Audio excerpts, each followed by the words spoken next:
God damn it, Mark, think, would you? This isn't anime.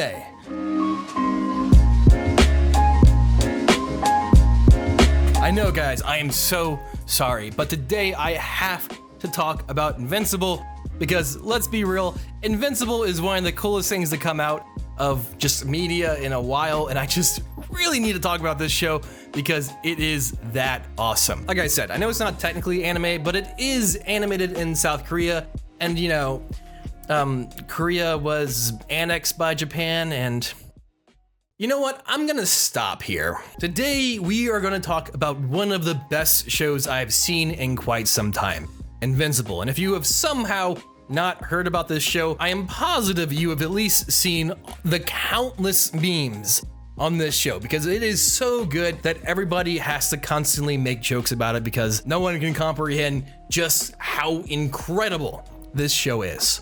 That's a lie, everybody can comprehend it, but it's a really good show and I have to talk about it today. By the way, I'm gonna go ahead and apologize in advance because I know I'm almost definitely gonna call it an anime at some point, and if so, I'm sorry, it's a habit. So yes, today we are talking about Invincible, one of the best anime to come. This is gonna be a hard video for me. So today we are talking about Invincible, one of the best animated cartoons I've seen in quite some time. So the TLDR of this show is basically, it's your generic superhero universe. You got like Batman, you've got Superman, you've got the Flash, all these different characters. It's after they've already created this league. They have like mini teams like the Teen Titans and stuff like that. I mean, granted, all these characters are kind of like the off-brand versions of these characters, and you'll see why very soon. But yeah, the show is set in this universe, and the main character is a teenage boy that goes by the name of Mark. Now, Mark isn't your average teenage boy. He's actually the son of Omniman, who is the Superman of the universe. Except instead of Superman having a weakness like kryptonite, Omni-Man does not have a weakness. He is like just ludicrously strong. Granted, he can't shoot lasers out of his eyes, but I mean, I guess that's not confirmed that he can't shoot lasers out of his eyes, but he hasn't done it yet. Basically, the show really starts once Mark starts getting his superpowers, and he basically has the exact same powers as his father with super strength, super speed, and the ability to fly. Also, telekinesis, he can like speak to people in their minds, but that might just be that one guy.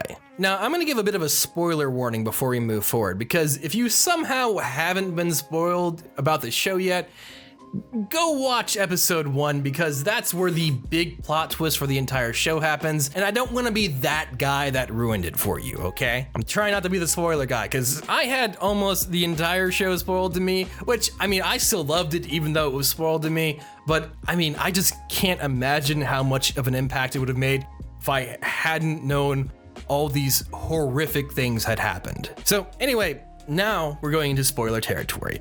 So, turns out that Omni-Man isn't exactly a hero. As a matter of fact, he's very evil. So episode 1 ends with Omni-Man basically entering the League of Justice, so that's like the hideout with Batman, Wonder Woman, you've got like Flash, and a bunch of other the top tier heroes, right?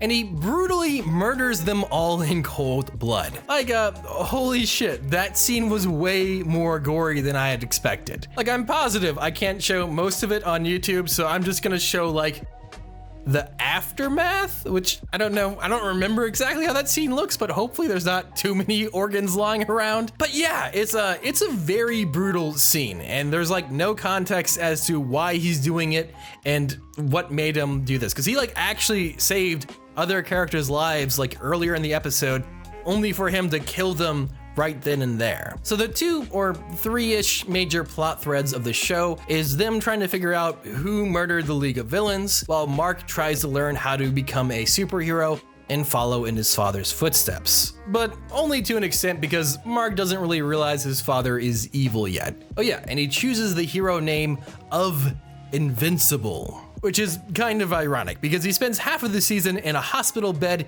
eating through a straw. But yeah, one of the major focuses of the show is Mark going into superhero work and it not being as glamorous as it was originally revealed. Like, you see Mark actually get people killed. He fails saving a lot of lives, and sometimes he just gets in the way and makes things worse for people. It's like that really stark realization that super strength, it doesn't mean that you can run around and save a ton of people's lives, because if you're like too harsh with people or you're not paying attention, you will kill them, which Mark does on a couple of occasions. But what really got me about this show is Omniman. Can I just say, Omniman made this show for me. This character is one of my all-time favorite villains in I almost said anime, in all of television. You see, when you think of a supervillain kind of like this, you expect them to be like a terrible father and just a horrible person to everybody around them and just have no care for anybody, right? But in reality,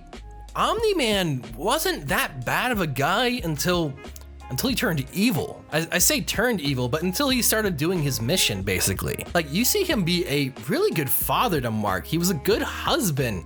He was a nice guy. He like saved tons of people's lives, but you realize that in his timeline, this is just a joke, basically. His relative life is thousands of years. So him being on Earth for 20 years is like him being in town for a day or two, right? So it's that interesting dilemma where we see him actually kind of come to the realization that he doesn't really care about human life. And man, nowhere is that more obvious in the final episode where Mark and Omniman are fighting, and Omniman just clearly has no care in the world for human life. He just kills people so indiscriminately. It is almost kind of comical, but also like weirdly tragic and cruel. The balance of making Omniman this just nearly omnipotent. I get it now. Actually, I didn't connect those dots until now. But he's this omnipotent person who is just so much more powerful than any human or monster or being could possibly be, that human life is just like insects to him, and he just doesn't care. I mean, he literally describes his wife as like a dog or a pet to him. 17 years is like a drop in the bucket for him. And that's kind of the thing that really makes Omniman such a unique and interesting villain. It's just so rare to see a villain who is omnipotent, who is so much more powerful than anybody around, and who doesn't care about human life and chose it, but also isn't just like, haha, I'm evil and I'm here to conquer the world and become God. He's just some person who's part of a larger organization who is just following orders. Granted, that doesn't excuse him from the horrible crimes he's committed, but you know, you get the point. I have to admit though, another thing I really loved about this show is the voice acting. Steven Yeun knocked it out of the park with Mark. Like, I don't really pay much attention to voice acting. Voice acting was never my specialty.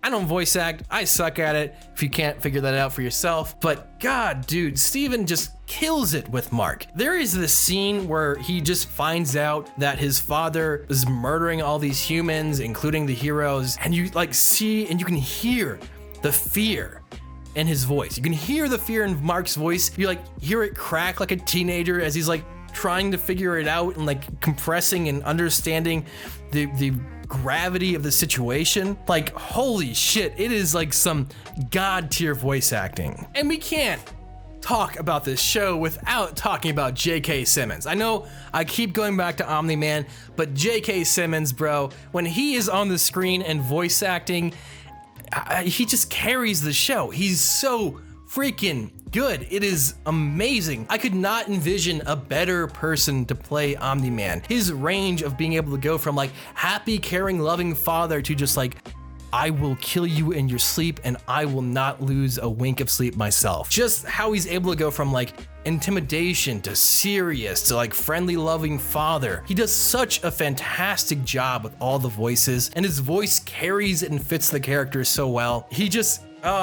J.K. Simmons killed it, man. Yeah, this show was something I wasn't really expecting to get into. The gore was never really my type of thing. Granted, I really did like The Boys, and I like the more realistic look of the superhero genre, because personally, I'm not super into Marvel or any of the other shows, because to me, they're kind of generic and like really predictable. But I like the fact that in these shows, there's kind of not much plot armor. There is plot armor, but seeing Omni-Man and how just crazy he could be, there felt like there was significantly less plot armor in that show than most shows. But I do really like how they mix the super cartoonish art style with like these ultra gory effects that just feel like they don't belong, but at the same time, like really ground you and pull you into the show because you're like, holy shit, is this real? Is this like not fan animated, like just to be creepy and cruel? I don't know how to put it, but basically, if you guys need an Amazon Prime account to watch this show, let me know. I'll let you borrow mine because it is that freaking good. I had to talk about this show, even though it wasn't anime, because God, this show it's just the first show in a long time that I've really gotten lost into the world and just loved every character that was on screen, even the assholes. It's so dark, but so freaking good. Either way, thank you guys for watching. Like I said, I know it's not about anime. We'll be back to anime next week, so don't worry. If you're new here, please make sure you guys share, like, comment, and subscribe. This is Manime Matt. Make sure you guys say man and go watch that goddamned anime.